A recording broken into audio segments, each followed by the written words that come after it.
L'édito éco sur Europe 1. Bonjour Nicolas Bouzou. Bonjour Dimitri, bonjour à tous. Nicolas, en fin de semaine dernière, le président de la République a eu cette phrase qui en a étonné certains. Il a appelé à une pause réglementaire européenne dans le domaine écologique et ça fait polémique. Bon, écoutez, au risque d'être taxé de faillot, je vais vous dire pourquoi le président de la République a complètement raison.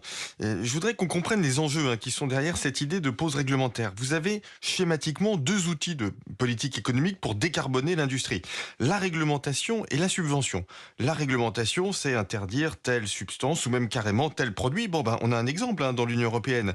Les voitures à moteur thermique seront interdites d'ici 2035. La réglementation est l'outil favori de l'Union européenne. La subvention, c'est donner de l'argent aux entreprises pour qu'elles décarbonent. C'est grosso modo la politique de l'Inflation Reduction Act, l'IRA américain.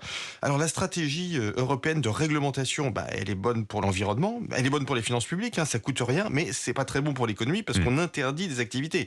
La stratégie américaine, la subvention, elle est bonne pour l'environnement, elle est pas bonne pour les finances publiques, ça coûte de l'argent, mais en revanche, elle est bonne pour l'économie parce qu'elle encourage la réindustrialisation. Donc le président de la République, en fait, propose de passer de la réglementation à la subvention, si je vous ai bien compris. Et à la subvention, Dimitri, dans la mesure du possible, pour les entreprises présentes sur le sol européen. Parce qu'il ne faut pas refaire les erreurs que l'on a commises avec les panneaux photovoltaïques chinois. Je ne sais pas si vous vous souvenez de cette histoire. L'Union européenne avait encouragé l'utilisation de panneaux photovoltaïques pour favoriser le développement des énergies renouvelables, évidemment. Mais ce sont les Chinois qui en avaient profité parce qu'ils avaient réussi à produire des panneaux solaires à des coûts compétitifs. Eh bien oui, leur main-d'œuvre, évidemment, était moins payée. La compétitivité prix des panneaux solaires chinois avait conduit à une domination chinoise du marché en Europe. Leur part de marché était passée de 60% en 2010 à plus de 80% aujourd'hui.